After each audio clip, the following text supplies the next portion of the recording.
Welcome back to another edition of the Unofficial Guide Disney Dish podcast with Jim Hill. It's me, Len Testa, and today Jim and I are discussing new stories that Jim has created for the Unofficial Guide book, the 2015 edition of the Unofficial Guide to Walt Disney World. As many of you know, Jim contributes these stories every year, and as I've long said, it is my favorite part of updating the book every year is to hear what new things Imagineers are trying to get funded for the rides, what things they tried to get funded and didn't work out, and the wacky ideas that they had that never seemed to make it off the drawing board. But in order to tell those stories, we need to talk to the man who knows them, and that is one Mr. Jim Hill. Jim, welcome back to the show. Hey, Len. How's it going? Not bad. I mean, other than sorry, that's Nancy and I are still dealing with the Black Plague, but hey, that just. Well, it's allergy season here in the Greater South, so this episode is sponsored to you by Allegra. There we go.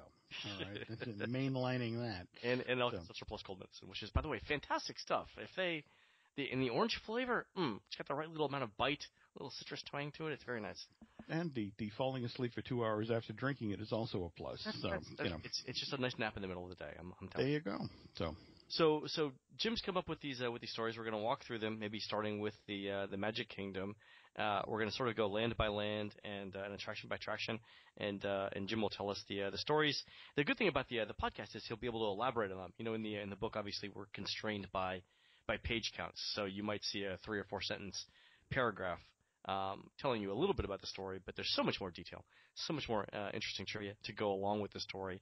We hope to put that into this podcast. If it runs a little long, we may have to cut it short and break it up over parks, but we'll see what happens. So let's start with the Magic Kingdom, Jim. So we'll go clockwise through the Magic Kingdom and start with Adventureland. Okay. And in Adventureland, you say that there's something coming up for Pirates of the Caribbean. Well, we are now about I want to say 6 months. I mean, we're recording this in May. 6 months out from the start of shooting of the final, and that's probably news that people weren't aware of. But Johnny Depp, while he was out doing press for his most recent movie, sort of made it clear that this is the 5th film of the series will be the last time he'll, get into the Jack Sparrow gear. So they're looking to go out on a high note, and the Imagineers, obviously want to continue to capitalize on these movies. So, we saw the Mermaids go in, on the heels of 4, yeah. Yeah, the 4th film of the series, and we saw Davy Jones make an appearance, in a misscreen and at World's End, and going back to Jack himself turning up 3 separate times the attraction. This one, given that it's going to cap things out, and what's kind of interesting is it's the Magic Bands folks really, really, really want this to be this particular thing to key off of that technology. The downside, something personalized in Pirates. The downside of that, though, and this is now that Disney has decided that this is going to be the admissions material for the parks, that anybody who comes in can buy them and personalize them, this is really kind of throwing off the Imagineers' original master plan. I mean, there was supposed to be this period where only a select number of Disney guests were going to have these things. And so, we've talked in the past about the Small World doll that you could sculpt online that would then appear in the finale in a flat screen, or likewise, how you could take a family member and make sort of a ghost portrait of them, and then that would emerge also in a flat screen in the Haunted Mansion. But now that this has become the admissions material, yeah. That personalization gets tougher to do in a big attraction like this. So Pirates, 3,000 people an hour, right? Right. Well, so there's only 3,600 seconds in an hour. So everybody gets 1.6 seconds to. Well, I'm sorry, that just doesn't make any sense. There's one of these things where it's like Len. Damn it! I blinked. That's right. So, they're looking for a way to key this off. That coupled with the fact that in an attraction like this, where you're not in an omnimover, so it's not a question of they can turn you to where Right. the effect is going to happen. You could be on the left side of the boat, you could be on the right side of the boat, and you're looking at different things, right? That's it exactly. So they, they're actually backing off on this idea and looking to kind of leaning toward, all right, we need to do a big set scene. And it Really? would appear that the place they're talking now is the dog with the keys, the gentleman there at the very end. At least in both Disneyland and Walt Disney World, there's a belief among the Imagineers that the last scene with sort of Captain Jack Swallow in the treasure room just doesn't play as well as it could.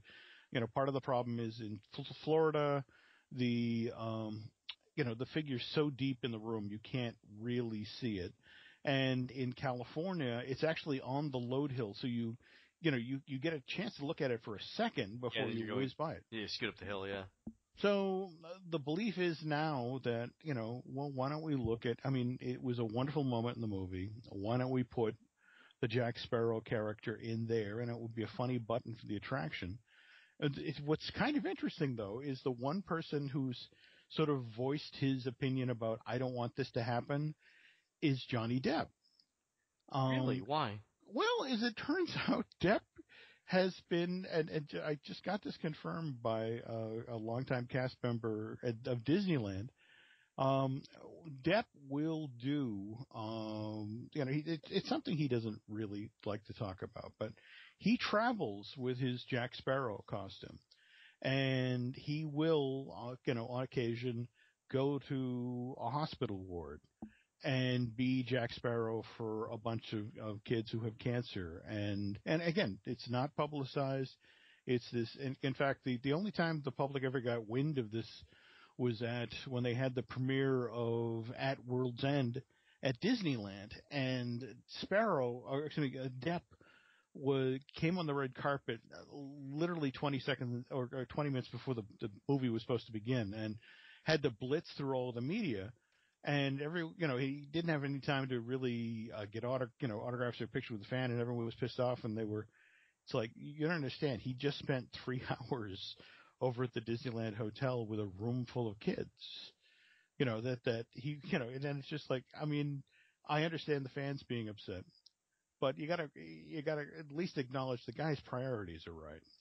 But what's funny is that sometimes when he's in the outfit, he will drive over to Disneyland and, just sort of like, I'm here. And it's like, okay. And so they take him downstairs in Pirates of the Caribbean in the jail scene. And he just steps in next to the audio animatronics. Really?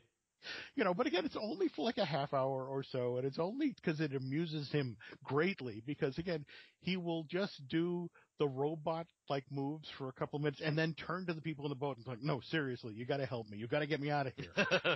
You there in the blue. And God, animatronics are amazing. Whatever they spend on Next Gen is totally worth it. What kind of amazes me at this point is that I guess he's done it 3 separate times at this point. But nobody in this age of cell phones or Vines or that sort of thing has caught him doing it yet. And in fact, that was my friend who's the longtime staffer over at Disneyland has suggested that maybe that's why he hasn't done it in about a year and a half, 2 years at this point, or at least come over to the parks. But he's been going through some stuff over the last couple of years. This is true. So probably lower on his priority list. But I would imagine as we get closer to, again, Dead Men Tell No Tale, and again, that's the name of the next film, which is supposed to come out in 2016. That they actually, Disney found out that Universal had decided to open its Jurassic Park reboot, Jurassic World, on the exact same day as Pirates, and it's like, maybe putting the 5th film in the series up on that date isn't the smartest move. So they pushed it out to 2016, but they're still going to start shooting at least second unit stuff this fall. and then get serious about shooting the movie, which is going to be big time, ocean going epic this time around. Really? In 2015. Yeah, they've just so they have hired. a script? They have a script that they are once again rewriting. The directors have been locked in place for a while. These are the guys who did the new version of Kon-Tiki that everybody loves so much. But they thought that it might be fun to sort of bring things full circle, and given how much of the first Pirates of the Caribbean, Curse of the Black Pearl was out on the water, let's go do that again. So. Of course, that's a fun idea on paper till you're on your 100th day on the water and everybody is sunburned and crabby. Yeah, exactly. Crabby. Funny. But anyway, that's the way that's going to go. And supposedly, again, for the final, in honor of the final film, they'll just pull the Johnny figure out of the treasure room and put him in the scene that people want to see him in, which is in the jail scene. So interesting. Cool. So moving on through the park, the afternoon parade, you have an interesting story about how there are lots of elements in the new Festival of Fantasy Parade, right? There are a lot of elements related to Disney princesses, specifically a lot of elements related to the Sleeping Beauty film, except for one. Well, you gotta feel bad for Aurora.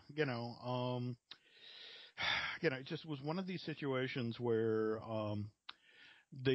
Steve Davidson was working on the parade. In fact, the float that we're talking about here, what is it? The Princess Garden float. It's the one that leads off the parade. It's kind of a celebration, or at least you look at it, it's a celebration of the Disney princesses. You've got Snow White on there, and you've got Cinderella's dress form. And the stages where these princesses sit, they rotate. So they each side of the parade route gets to see the princesses. So the Anna and Elsa, when they're on the right, they'll eventually switch to being on the left through this giant thing, almost like the teacups spin, like same sort of like. They do, and in fact, again, not to be mean here, but that wonderful craftsmanship that you're looking at was originally done for Tokyo Disneyland. This is one of the two units that came over. Anyway, so again, the original plan was Aurora was going to be on this float. Here comes November of 2013, and the whole world is losing its mind over Frozen. And Steve saw the movie himself and said, "Wow, we got to get the characters on there." So it is genuinely strange to have. I mean, you think about it. You've got Maleficent in dragon form. You've got those, the three versions of the good fairies on their, those are the, what is it? Those two-wheeled cars, right? The under their dresses, they've got the. I know what you're talking about. Yeah, but they're mobile. Yeah. Yeah, built here in New Hampshire, and of course I'm blanking the name. And you've got Philip fighting with ravens, but Aurora is nowhere to be seen. And it's just you've got everything. You got everything from Sleeping Beauty except for the title character.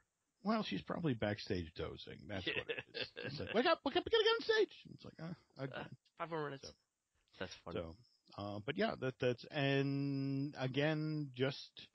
Last week, Iger in the quarterly earnings call was just talking about how, we are looking to increase.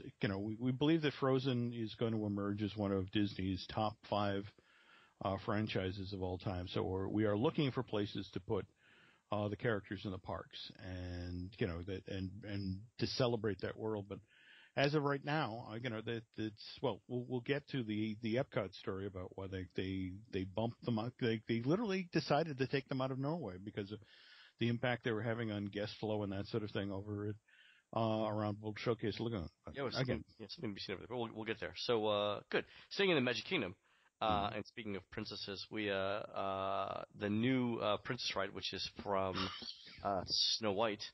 Yep. You have a story about the Seven Dwarfs Mine Train. It's an interesting sort of bit of recycling from the old Snow White Scary Adventure ride. Yeah, they had decided. Again, you have to understand that the closing of Snow White Scary Adventures was a somewhat controversial move, and they knew that The fans would appreciate it if they folded various elements in. So, truth be told, there's actually, I want to say, 7 figures from the Seven Dwarfs that make it into this attraction. But it's not the dwarves, right? Yeah, well, we do have in the finale of the sort of the button scene for the attraction where you're looking into Snow Wife's cottage, and you can see the 5 of the dwarves have actually been pulled out of the original attraction. You've got Grumpy, you've got Happy, but again, what's kind of interesting, and this is a minor quibble about the ride itself. The scale here just doesn't match the size of the dwarves that we saw earlier in the attraction. But again, these were designed for the dark ride that opened in '71. And how is the scale off? Well, it's the dwarves when you get to see them. I mean, Doc is seated in a chair and sort of towers over you. I would say he's a pretty big dwarf. He's about 5 feet tall. In fact,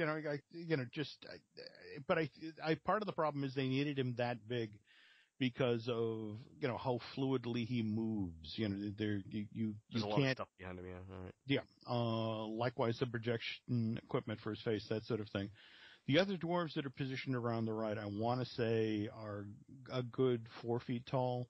That sort of thing. Whereas, it's like Italian grandmother size. That's not really dwarf. There you go. That's exactly. Yeah. And then, but when you get to the Enchanted Cottage scene, you actually have the dwarves that are pulled out of the ride, and they're, they top out at about 3 feet, and which makes them kind of hard to see through. Again, I don't understand when they started putting picture windows in the Black Forest, but they're there in Snow White's cottage.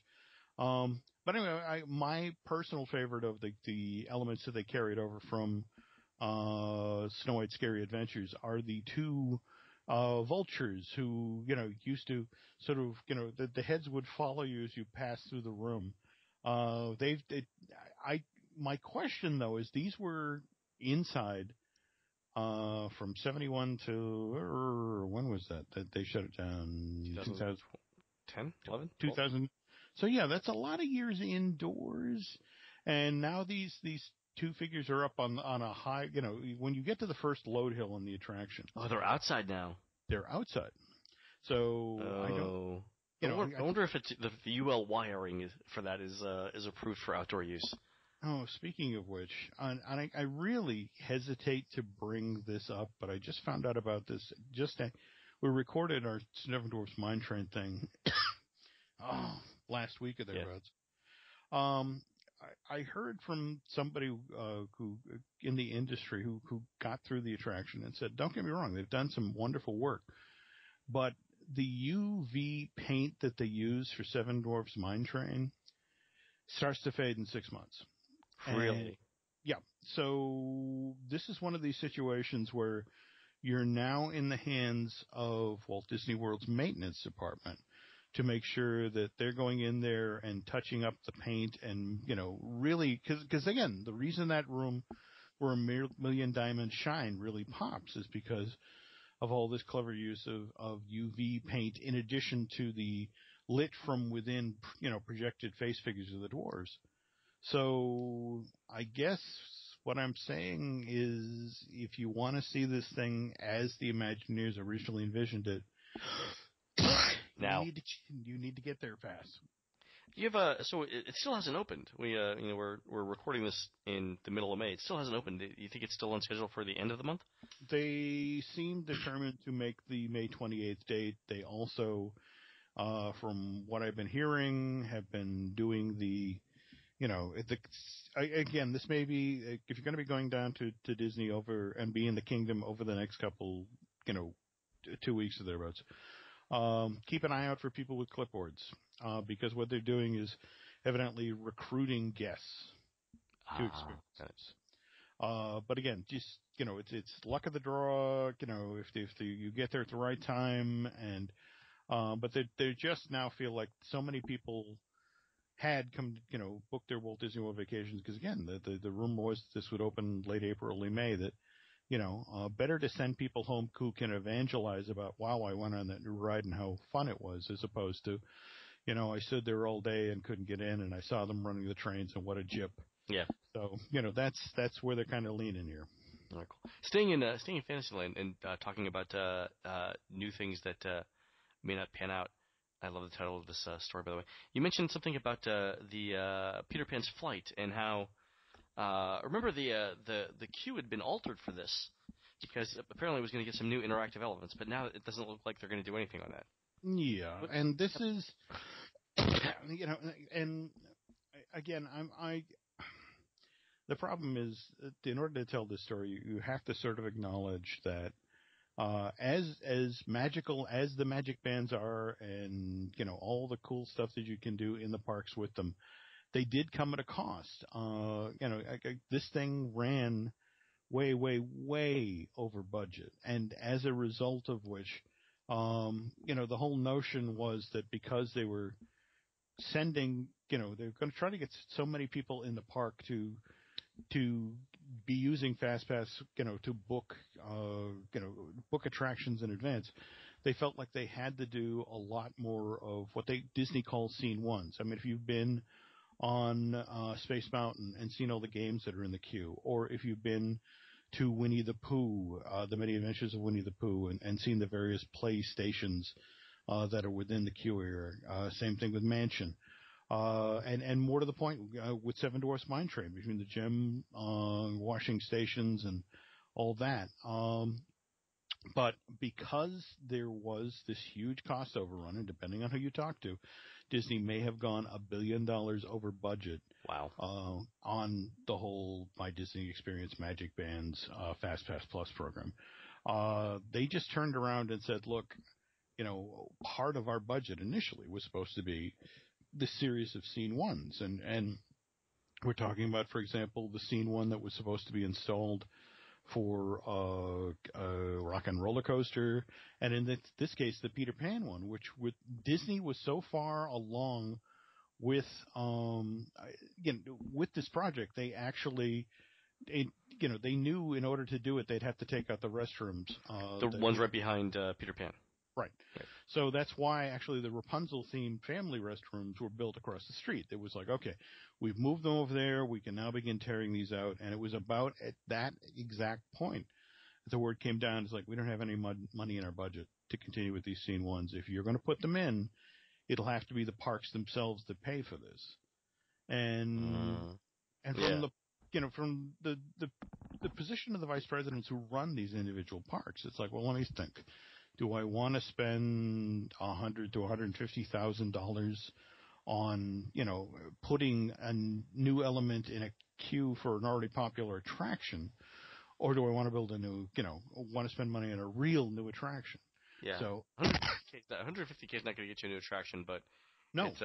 10 of them would, right? Right. That's it exactly. I mean, but even then, that remember, this is Disney we're talking about, which is, nobody can spend money quite the way Disney does, just sort of like even the Pentagon, it's like, wow, $800 hammer would be a bargain to do. You guys spend a lot of money, says the Pentagon to Disney. There you go. Yeah. I don't remember. Are both bathrooms open now? The Peter Pan bathrooms and the Rapunzel bathrooms? No. In fact, my understanding is that the Peter Pan bathrooms are closed.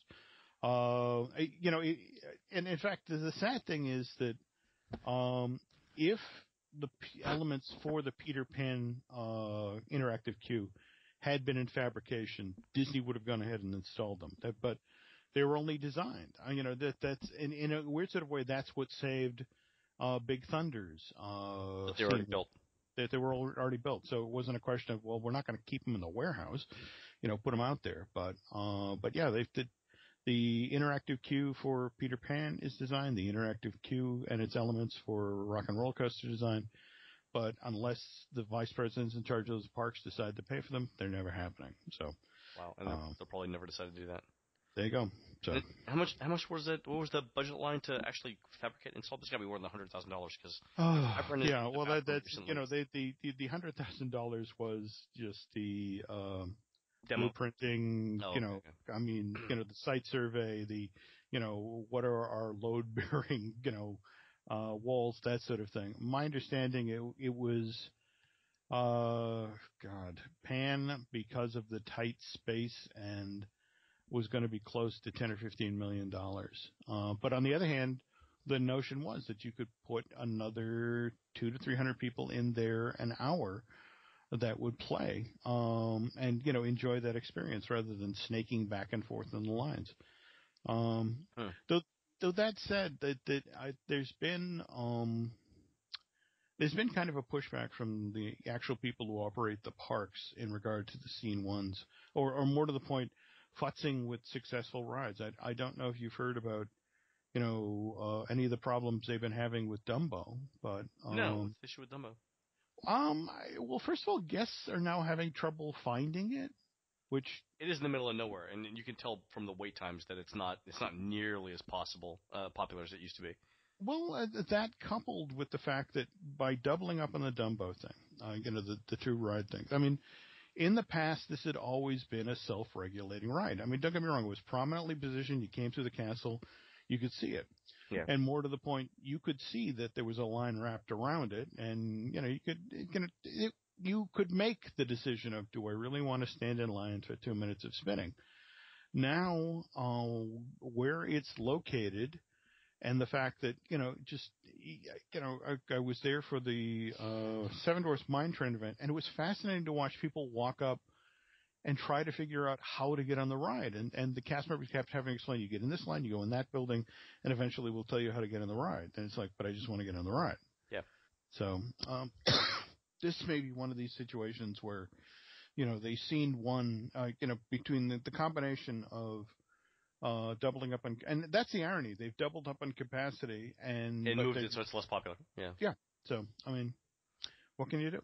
Yeah, the couple of times I've been on it, and granted this was either sort of early in the morning or sort of late at night, but there weren't enough people in the line to fill up all of the ride vehicles, which is sort of mildly interesting given the fact that they spent the money to double it. Granted, even if they spent the money, it is way prettier than it used to be, and it's no, absolutely. I mean, from a kinetics point of view, I don't have a problem with it. But this trip was the first time I got into the the actual scene one, and again, nothing says I should spend lots of time in here like lots of screaming children. Exactly. Yeah. And the sound of screaming children just makes me happy. And then the whole notion of hand me here's your beeper to let you know that when it's time to go on the ride, and it's just sort of like it's like I came to go to a theme park, not to Panera's. But, it's like, all right, okay. Jim, your sandwich is ready. There you go. Time to spin. That's funny. All right, staying in Fantasyland, you've got a great story involving an attraction that just turned 50 years old this year. Not in Walt Disney World, but in Disneyland. It's the It's a Small World attraction. Yeah, and in fact, I just tripped over this story. I want to say a week to 10 days ago, prepping for a walk and talk I was going to do in Flushing Meadow. But the history of Small World is fascinating in that, again, this is the attraction that never really should have happened.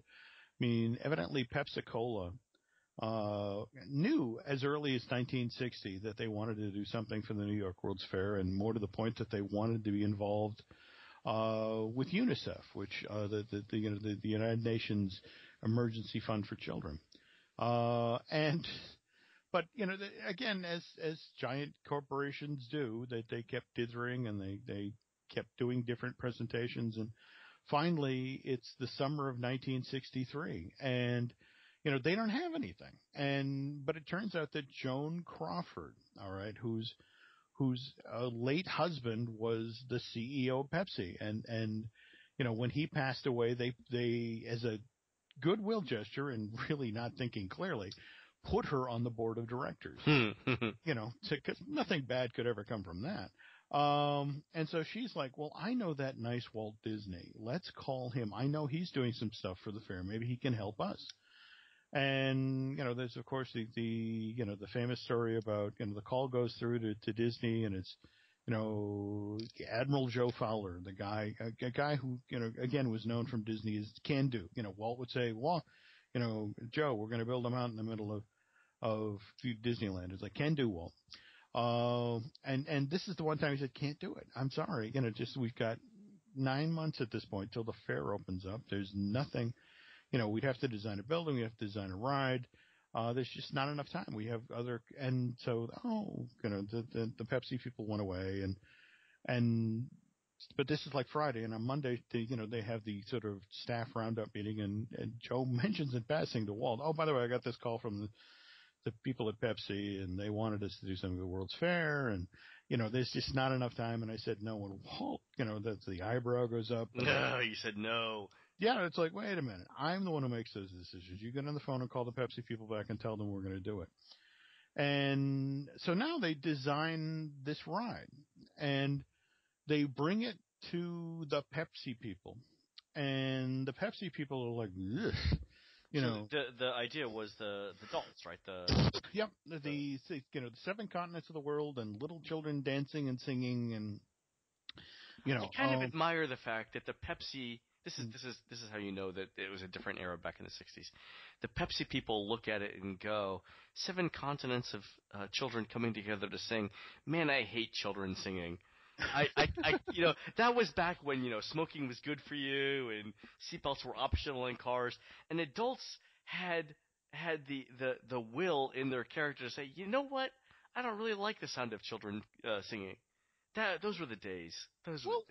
What was fascinating about it, and in fact, this story didn't really come out till there was a book that was written in 1980 called The Pavilion, which was about the Osaka World's Fair. I want to say that was 73, 74. Mm-hmm. And anyway, so the topic of because again, people are comparing World's Fair attractions, and it turns out that Small World, because of the boats, I think they had 53 boats in the track at any one time, so they could bump a ridiculous number of people through an hour. I think they boasted in year one that they could get 3,500 through an hour, and remember reading an off-season report, where they were making some changes with the track to the hope to bump it up to 4,000 people an hour. Wow.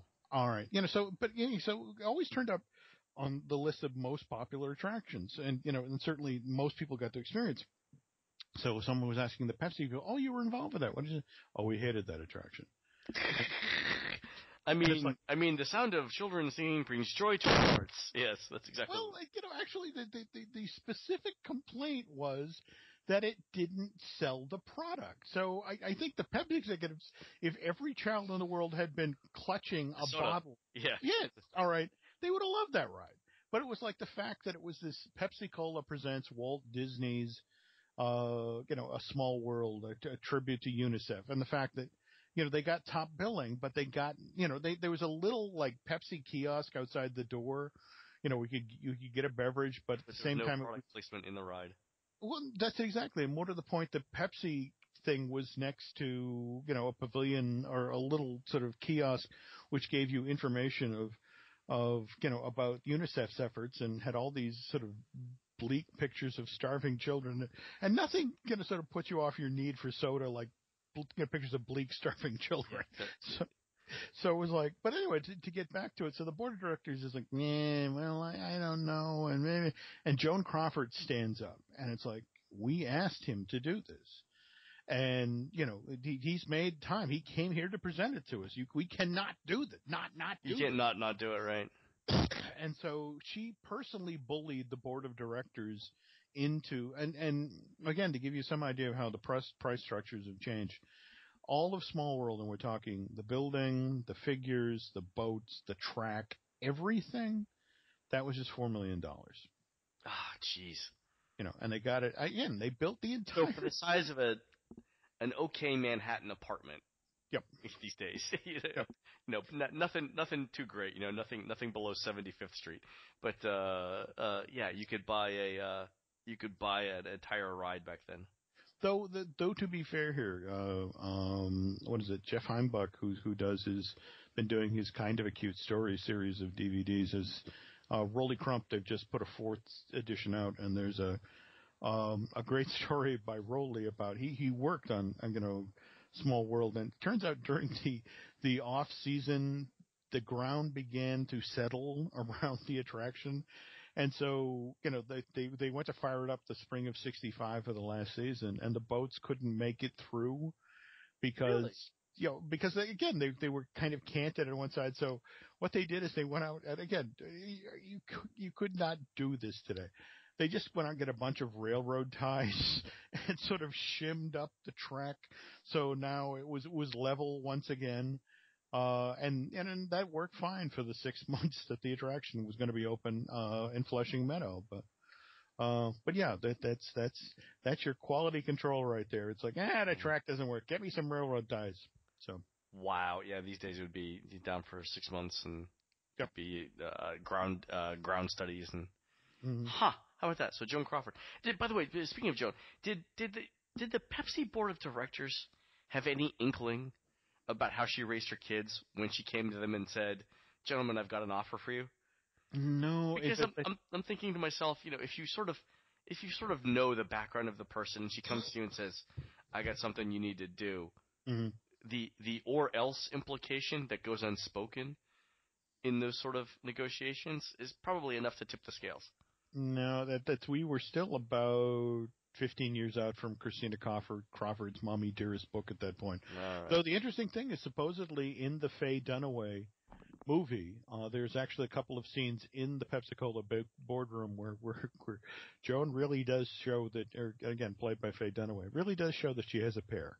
So, so anyway. All right, cool. All right, so a couple more things in the Magic Kingdom, and we'll wrap up this episode. You talk about Main Street USA and the construction stuff going on there. Yeah, I love the title of this one, by the way. Well, hang on. I've got it here somewhere. Think of this as an amusement park angioplasty. Yes, think of this as an amusement park angioplasty. All right. This is where it gets kind of interesting, and you get to see the ripple effect of opening New Fantasyland. Now this past holiday season was really the first time after the opening of New Fantasyland that they could really feel the full effect of what that could absorb. How many more people you could put into the park. Right. And again at the quarterly earnings call earlier this year, Jay Rizzullo boasted about the fact that they were able to put 5,000 more people per day into that park because of New Fantasyland. In fact, for the first time in a long time, over the 2013-2014 holiday season, they didn't really do any phased closing. I mean, they actually reached points where the parking lot was full, but if you wanted to go to the Magic Kingdom, they would send you over to Epcot and tell you to get on the monorail and come over to the Magic Kingdom, and you could still get in. Because this area, and again, that you of all people understand that, for example, with Little Mermaid, it's not just the people who were on the ride at that time; it's the people who were standing in the queue. That number of people you've gotten off the street. Just those lines, just those that or the people eating and Be Our Guest, that sort of thing. That allowed to bring that many more people into the park, and of course, when you see how big the queue is for Seven Dwarfs Mine Train, I'm thinking we're talking about bumping out attendance levels to the park for the Kingdom to max it out by possibly as high as an additional 8,000 to 10,000 people. Wow. But conversely, these people have to get back to New Fantasyland, and they found that a real pinch point in the park was the hub. That because there is so much open grassland and that sort of thing, the rose gardens, all that, especially when it comes parade time or fireworks time, right. This is dangerously congested back there. And so what they've decided to do is create this additional set of walkways that'll actually be brought into play every night for special viewing of the fireworks. In fact, if again, getting back to the magic bands, if you've done your homework at home and booked your, I want to stand in the special place to watch the fireworks. This is where they'll corral you. They'll just sort of take one whole set of walkways and sort of chain off the entrance and the exit. And as you arrive, you'll just be told to go to that point, show your wristband, and be waved in. And this is an area that's supposed to hold 1,500 to 2,000 people. Wow. Yeah. That's a lot for one particular show. That's not that's a lot of people. It is, but at the same time, so would they do it? They do 1,500 to 2,000 for the afternoon parade. Yeah. The evening parade, and then for the Wishes fireworks, there's 6,000 people right there. Yeah, and when you think about that many people accommodated per day, and again, think about that. Think about the how many of us have spent hours standing trying to get maintain a primo spot so we can enjoy a show, and the notion of walking up even 10 or 15 minutes before it begins, getting waved into an area and be standing there as Tinkerbell, standing in the exact spot that Tinkerbell flies over as the fireworks begin. I mean, this is.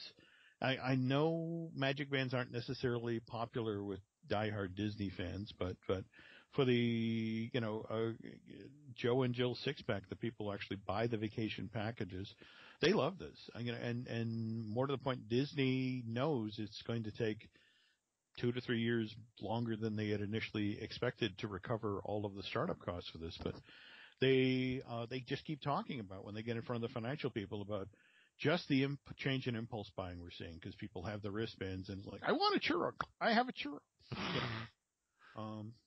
They're going to try to recover an extra $1 billion in churros alone. So it's going to be interesting to watch. That's how they're going to get their money back on the basis of one sugary fried treat at a time. There you go. Awesome, Jim. Well, thanks for sharing these stories on the Magic Kingdom. Let's save the other parks for another show, because we're already at a pretty long show for this one. How's that sound? That works. Excellent. All right, everyone. This has been another edition of the Unofficial Guide Disney Dish podcast with Jim Hill. Jim, thanks for attending the show. Please go on to iTunes and rate our show and tell us what you would like to hear next. We do read those comments and try and incorporate them. For Jim, this is Len. We will see you on the next show. Take care, guys.